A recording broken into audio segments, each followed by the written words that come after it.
আজ আমি আপনাকে এমন এক গল্প শোনাবো যা আমার নন্দ বাবা আমাকে শুনিয়েছিলেন যখন আমি ছোট ছিলাম। কাহিনী একজন সাধু আর একজন বিছের। একবার এক সাধু নদীর পাড়ে স্নান করছিলেন। উনি দেখলেন যে জলের প্রবাহে একটা বিছে ভেসে যাচ্ছে। তার প্রাণ বাঁচানোর জন্য উনি তাকে তুলে নদীর পাড়ে রাখার চেষ্টা করলেন, কিন্তু যেই সেই বিছেকে উনি হাতে তুললেন, সেই বিছে ওনাকে কামড়ে দিল। সাধু আবার চেষ্টা করলেন, সেই বিছেকে হাতে নেওয়াতে সে আবার তাকে কামড়ে দিল।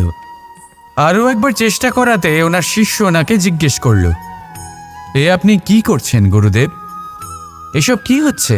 আপনি তারই প্রাণ বাঁচানোর চেষ্টা করছেন যে আপনাকে কামড়ে দিচ্ছে। গুরুদেব উত্তর দিলেন যে ও বিছে হয়েই নিজের কর্ম করছে, নিজের প্রবৃত্তি, নিজের ব্যবহার বদলাচ্ছে না। তাহলে আমি সাধু হয়ে তা কেন বদলাবো? এর তাৎপর্য হলো সরল, যে সংসারে কিছু মানুষ আছেন যারা হয়তো খারাপ, দুষ্ট প্রকৃতির, আর হয়তো তারা কখনোই বদলাবেন না, কখনোই কোনো পরিবর্তন আসবে না। কিন্তু তার মানে এই নয় যে আমরা আমাদের কর্ম করা ছেড়ে দিই, আমরা আমাদের প্রচেষ্টা ছেড়ে দেব। আগে না, আমাদের তো করতেই হবে, কারণ ইতিহাস সাক্ষী আছে যে এই চেষ্টা এই সংসারের ধারাকেও বদলে দিতে পারে। তাহলে আপনিও আসুন আর আমার সাথে ভালোবেসে বলুন, রাধা রাধা। কথায় আছে যে দৃষ্টি অত্যন্ত কঠোর হয়, অত্যন্ত শক্তিশালীও হয়।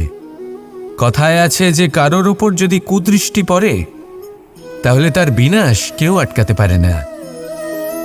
এই যে কুদৃষ্টি, এর উপাচারও আমাদের কাছে রয়েছে। যখন আমরা বাড়ি নির্মাণ করি তখন একটা কালো মুখোশ লাগাই, যাকে রক্ষা কবচ মনে করা হয়, কুদৃষ্টি থেকে বাঁচার জন্য। যখনই কোনো বাচ্চা বাইরে যায় তখন তার মাথায় আমরা একটা কাজলের টিপ পরিয়ে দিই, কুদৃষ্টি থেকে বাঁচার জন্য। অর্থাৎ এই সংসারে কুদৃষ্টি থেকে বাঁচার উপাচার রয়েছে। উপাচার যদি কিছু না থেকে থাকে তাহলে তা হলো দৃষ্টিভঙ্গির। যদি আপনার দৃষ্টিভঙ্গি অনুচিত হয় তাহলে আপনার পতন কেউ আটকাতে পারবে না। না পারবে কালো মুখোশ, না কালো টিপ, না স্বয়ং ঈশ্বর। সেই জন্য নিজের দৃষ্টিভঙ্গি শুভ করে তুলুন, সব কিছু শুভই হবে। আসুন আমার সাথে ভালোবেসে বলুন, রাধা রাধা। অমৃত আসলে কি? আমরা সবাই জীবনে অমৃত লাভ করতে চাই, কিন্তু এই অমৃত আসলে কি? এ কি অমরত্ব লাভ করার কোনো মন্ত্র, নাকি সামনে এগোনোর কোনো পথ? নাকি অমৃত সেই রস যা অসুর আর দেবতারা সমুদ্র মন্থন করে লাভ করেছিলেন? নাকি সেই ওষুধ যা ঋষি মুনিরা ভ্রমণ করে খুঁজে বের করেছিলেন? অমৃত যদি কিছু হয় তাহলে তা হলো আশা। কখনো কোনো মাতাকে দেখুন, উনি নিজের সন্তানকে কত আগলে রাখেন, তার যত্ন নেন, তার পালন পোষণ করেন, এই আশা নিয়ে যে পরবর্তী জীবনে এই সন্তান খুব বড় কিছু করবে, ওনাদের খুব ভালোবাসবে। এবার আগামী দিনে কি হতে চলেছে তা আমরা জানি না, পর মুহূর্তে কি হতে চলেছে তা আমরা জানি না, আগামী মুহূর্তে আপনি জীবিত থাকবেন কিনা সেটাও আমরা জানি না। কিন্তু আমরা অনেক বছরের পরিকল্পনা বানিয়ে ফেলি, সেটা অবশ্য মন্দ নয়। দেখুন, জীবন যাপন করার এই আশা, এটাই ভবিষ্যতের আধার হতে পারে। তাই এই আশা হলো গুরুত্বপূর্ণ, তাই একে নিজের সাথেই রাখুন। কথায় আছে যে ব্যক্তি নিরাশ হয়ে পড়েন, যার মধ্যে কোনো আশা বাকি থাকে না, তিনি হয়তো বেঁচে আছেন কিন্তু একটা মৃত জীবন যাপন করছেন। তাই এই আশার সঙ্গ কখনো ত্যাগ করবেন না, একে চিরকাল নিজের সাথেই রাখুন। জীবন আনন্দময় হয়ে উঠবে, আর এই হৃদয় তা ভালোবেসে বলবে, রাধা রাধা। কোনো যোদ্ধা জন্ম থেকে যোদ্ধা হন না, তিনি যোদ্ধা হবেন কিনা চয়ন করেন। তিনি যোদ্ধা হবেন বলে তখনই স্থির করেন যখন তিনি পিছু হটবেন না বলে দৃঢ় প্রতিজ্ঞ হন। যদি ওনার সামনে অশুভ কিছু হয় তার বিরোধিতা করতে দৃঢ় প্রতিজ্ঞ হন, তবেই তিনি যোদ্ধা হতে পারেন। কেউই যোদ্ধা হয়ে এই পৃথিবীতে জন্মগ্রহণ করেন না। আপনি কি হতে চান? সেই দর্শক হতে চান যারা যুদ্ধভূমিতে বসে থেকে অন্য কারোর জয়ে উচ্ছ্বাস প্রকাশ করেন, নাকি সেই যোদ্ধা হতে চান যিনি নিজের শৌর্য দিয়ে, বীরত্ব দিয়ে পরাক্রম প্রদর্শন করেন এবং যার প্রশংসা যুগ যুগ ধরে হয়ে চলে?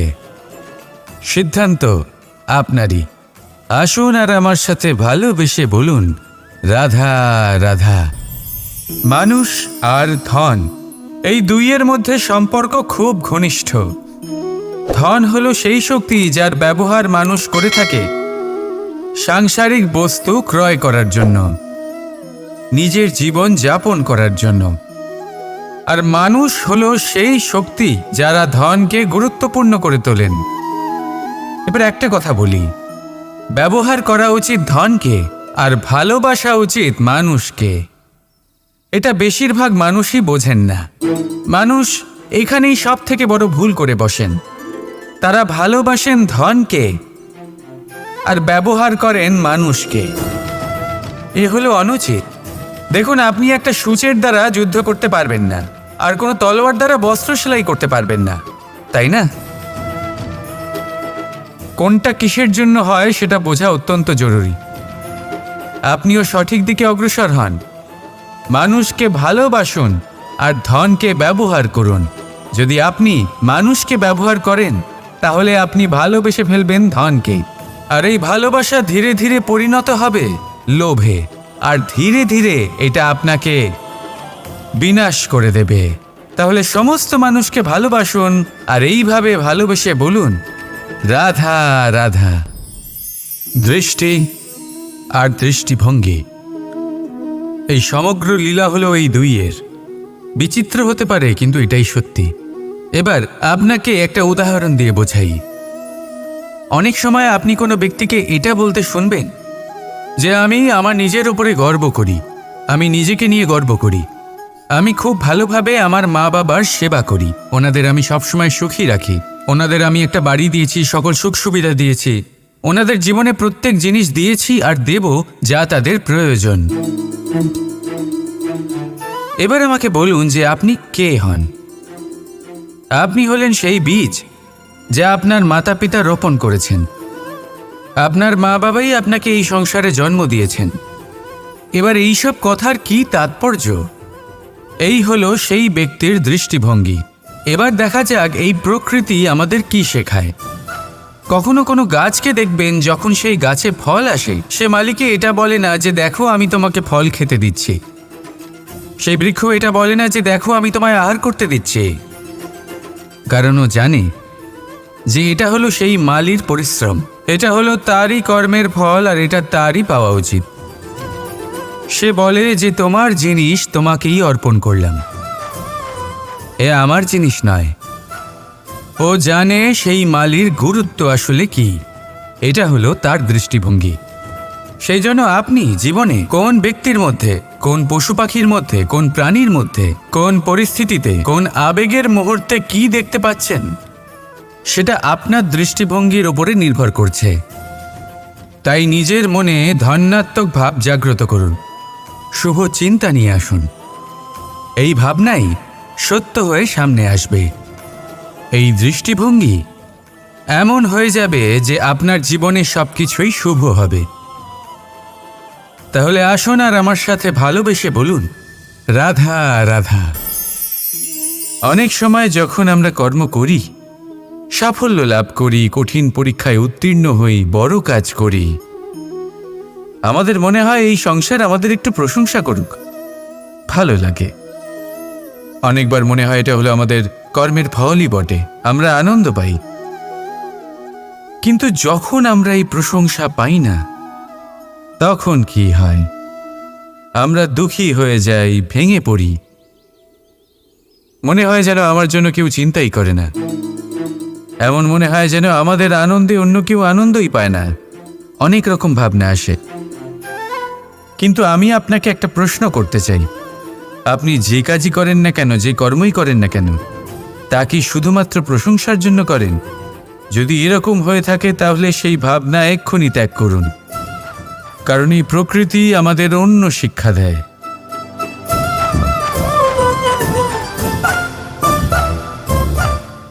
এই ফুলকে দেখুন, এই যে ফুলের সুবাস, যা আমার মনকে উচ্ছ্বসিত করে তোলে, মনে শক্তির সঞ্চার করে, এই সুগন্ধ। কিন্তু ভেবে দেখুন, ফুলের কিন্তু এই কাজ করার জন্য কোনো প্রশংসারই প্রয়োজন হয় না। এইটাই হলো প্রকৃতির শিক্ষা। যিনি সৎ হন, সৎকর্ম করেন, তার কোনো প্রশংসার প্রয়োজন হয় না, কারণ ওনার কর্মই হলো ওনার সুবাস। মনে রাখবেন, আতর নকল ফুলে দেওয়া হয়, প্রকৃত ফুলের তার কোনো প্রয়োজন হয় না। সেইভাবেই আপনিও কর্ম করতে থাকুন শুভ চিন্তা নিয়ে। এই মনকে সবসময় শান্ত রাখুন, স্বচ্ছ রাখুন। যদি এরকম করেন তাহলে আপনার কর্ম এমন সুবাস ছড়াবে যে আপনার জীবনে শুধু এবং শুধুমাত্র আনন্দই থাকবে। তাহলে এই আনন্দ সহকারে বলুন, রাধা রাধা। ক্ষমা, 2 অক্ষরের এই শব্দ বলতে, শুনতে, লিখতে গেলে কত সোজা মনে হয়, কিন্তু একে কার্যকরী করা ততটাই কঠিন। সত্যি কথা বলতে কি, এটা শক্তিশালীদের কাজ, দুর্বলের নয়। ক্ষমা চাইবার জন্য আপনাকে আপনার দম্ভ ত্যাগ করে বিনম্রতার ধরাতলে আসতেই হবে। আর ক্ষমা করার জন্য ততটাই ঔদার্যের প্রয়োজন হয়ে থাকে। এবার ভাবুন, সিংহ, যাকে জঙ্গলের রাজা মানা হয়, সে ওই হরিণকে ক্ষমা করতে পারে যে তার ঘুম ভাঙিয়েছে। আপনি কেন করতে পারবেন না? যেখানে সিংহ যদি চায় তাহলে এক প্রহারেই সেই হরিণকে শেষ করতে পারে। জীবনে একটা কথা মনে রাখবেন, যদি আপনার মধ্যে ক্ষমা করার বা ক্ষমা চাওয়ার ক্ষমতা থাকে, যদি আপনার মধ্যে সেই সামর্থ্য থাকে, তাহলে আপনি দুর্বল নয়, আপনি অত্যন্ত শক্তিশালী। কারণ আপনার কাছে সেই শক্তি আছে যা হলো অত্যন্ত মহান। রাধা রাধা। কখনো প্রদীপ জ্বালাতে গিয়ে আপনার হাত পুড়ে গেছে? একবার মনে করে দেখুন সেই অনুভূতি। এক্ষুনি মনের মধ্যে যন্ত্রণার এক অনুভূতি বয়ে যাবে। কখনো হাঁটতে হাঁটতে পায়ে কাঁটা ফুটে গেছে? মনে করুন, এক্ষুনি মনের মধ্যে যন্ত্রণার এক অনুভূতি বয়ে যাবে। এরকম কেন হয়ে থাকে? কষ্ট তো শুধু তখন হয়েছিল, কিন্তু যদি আজ মনে করেন তাহলে সেই যন্ত্রণা আপনার মনে মাথায় থেকেই যায়। এরকম কেন হয়ে থাকে যে জীবনে যখনই আমরা যন্ত্রণার অনুভব করি, তারপর আমরা সেই যন্ত্রণা নিজের সাথে বহন করে নিয়ে চলি? কারণ হলো একটাই, চিন্তা। কোনো যন্ত্রণাই এতটা কষ্ট আমাদের দেয় না যতটা কষ্ট এই চিন্তা দেয়। তাহলে এই চিন্তা ত্যাগ করুন আর ভাবুন যে কিভাবে নিজেকে সবসময় আনন্দে রাখা যায়। আর অতীতকাল এবং ভবিষ্যতের চিন্তা ছেড়ে দিন, এই বিষয়ে ভাবাই ছেড়ে দিন। শুধুমাত্র এটা ভেবে নিন যে আজ আমায় নিজেকে আনন্দে রাখতে হবে, যে করেই হোক। এটা করা শুরু করে দিন। তারপর আপনি দেখবেন আপনার কাল, পরশু, পরের সপ্তাহ, সমস্ত মাস, সমস্ত বছর, পরের বছর, সম্পূর্ণ জীবন আপনি শুধুমাত্র প্রসন্নতাই পাবেন। এবার আসুন এই প্রসন্নতার সাথেই বলুন, রাধা রাধা। আপনি কখনো কোনো ইঁদুর দেখেছেন? তার সবসময় কিছু না কিছু চাই, ঠোকরাতে থাকে সারা দিন সারা রাত। কখনো আপনার রান্নাঘর থেকে কিছু নেবে, তো কখনো ভাড়ার ঘর থেকে কিছু নেবে। কখনো আপনার জামা ছিঁড়বে, কিছু তুলে নিজের গর্তে নিয়ে চলে যাবে। কিন্তু আপনি দেখুন, সে কখনোই সন্তুষ্ট হয় না, ওর পেট কখনোই ভরে না।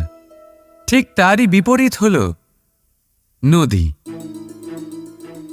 কারোর থেকে কিছুই নেয় না, শুধুই দান করে। নিজের জল এই প্রকৃতিকে বিলিয়ে দেয়, এই ধরাকে ভিজিয়ে বয়ে চলে। এই প্রকৃতিকে একটা নতুন জন্ম দেয়। আর এই নদী যে সবসময় শুধুমাত্র দান করে, আপনি দেখবেন এই নদী কখনোই খালি হয়ে যায় না। এটা থেকে আপনি কি শিখলেন? যে সবসময় ছিনিয়ে খায় সে সবসময় অভুক্তই থাকে। যে ব্যক্তি সবসময় সবাইকে দান করে তাকে এই ক্ষুধা কখনোই জ্বালায় না। যে ইঁদুর যে সবসময় ছিনিয়ে খায় একলা হয়ে যায়, তার শত্রু তৈরি হয়। সেখানেই নদী যে সবসময় সবাইকে দান করে তাকে মানুষ মা ভেবে তার পুজো করে। তাই ছিনিয়ে নয়, দান করাতে বিশ্বাস রাখুন। আর আসুন আমার সাথে ভালোবেসে বলুন, রাধা রাধা। মানুষ বড়ই বিচিত্র প্রাণী। সব সময় লড়াই করতে থাকে, সব সময় চেষ্টা করে যাতে সেই শ্রেষ্ঠ হয়, চেষ্টা করে যাতে তার সামনে সবার মাথা নত হয়। তাই সবার আগে শক্তি অর্জন করার চেষ্টা করে। সে শক্তি অর্জন করেও নেয় আর তারপর ভয় দেখিয়ে সবাইকে নিজের সামনে নত করে। কিন্তু একটা গুরুত্বপূর্ণ কথা ভুলে যায়, বুঝতেই পারে না।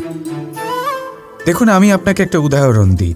আপনি নিশ্চয়ই বৃক্ষ এবং তার ডালপালা দেখেছেন, যা ফলের ভারে নিচু হয়ে যায়। ফল পড়ে গেলে আবার সে উঠে যায়, তারপর আরও একটা ফল হয়, সেটাও পড়ে গেলে আবার উঠে যায়। সর্বদা নত থাকে না। কখনো হাঁটতে গিয়ে আপনি নিশ্চয়ই দেখে থাকবেন যে আপনার পা কোনো ফুলের ওপরে পড়লে তা নত হয়ে যায়, কিন্তু যেই আপনি পা সরাবেন সেই ফুল আবার উঠে দাঁড়ায়। একটা অত্যন্ত গুরুত্বপূর্ণ কথা মনে রাখবেন, যে শির ভয়ভীত হয়ে আপনার সামনে নত হয় সেই শিরই বিরোধিতা করতে সবার আগে দাঁড়াবে। আপনি জিতে নিন, সবাইকে জিতে নিন, কিন্তু ক্ষমতার দ্বারা নয়। তাদের জিতুন প্রেমের সাহায্যে। রাধা রাধা। আগুন কি করে? জ্বালায়। সেটা কাঠই হোক, কয়লা হোক, বস্ত্র হোক, যাই আপনি আগুনে দেবেন তা ভস্ম হয়ে যাবে। কিন্তু সোনা, যদি আপনি সোনা আগুনে ফেলেন তাহলে তা কুন্দন হয়ে নিজের অস্তিত্ব তৈরি করে। যদি আপনি লোহা গরম করেন তাহলে তা ইস্পাত হয়ে যায়। কেন কেন হয় এরকম? কারণ তাদের অন্তরের আগুন জ্বালানোর আগুনের থেকে অনেক বেশি তীব্র হয়। এই আগুন হলো পবিত্রতার, এই আগুন হলো নিশ্চয়তার। যদি আপনার লক্ষ্য স্থির থাকে, আপনার ইচ্ছে দৃঢ় হয়, তাহলে কুন্দন হয়ে বেরোবি, ইস্পাত হয়ে বাঁচবেন, অন্তর থেকে শক্তি পাবেন, আর কেউ আপনার সাথে কোনো অনিষ্ট করতে পারবে না। রাধা রাধা। মানুষের জীবন কি? আপনি বলতে পারেন জন্ম আর মৃত্যুর মধ্যেকার সময়। আর মৃত্যু কখন হয়? যখন মানুষ শ্বাস নেওয়া বন্ধ করে দেয়, হাত পা নাড়ানো বন্ধ করে দেয়, ভাবা ছেড়ে দেয়। এমনটা নয়, মানুষের অন্তর। তার মৃত্যু তখনই হয় যখন তার অন্তরের করুণা শেষ হয়ে যায়। করুণা সেই ভাব যা মানুষকে মানুষ করে তোলে, যা এক মানুষকে আরেক মানুষের কষ্টে তার প্রয়োজনীয়তা অনুভব করে, আর সেটাই তাকে শক্তি দেয় অন্য কাউকে সহায়তা করার জন্য, তাকে পাত্র করে এই সৃষ্টির নিয়ন্তা হবার জন্য। দেখুন, এই সংসারে মৃত্যু কেবলমাত্র একবারই হয়, তাই তার আগে কেন মরব? এই করুণাকে কেন মারব?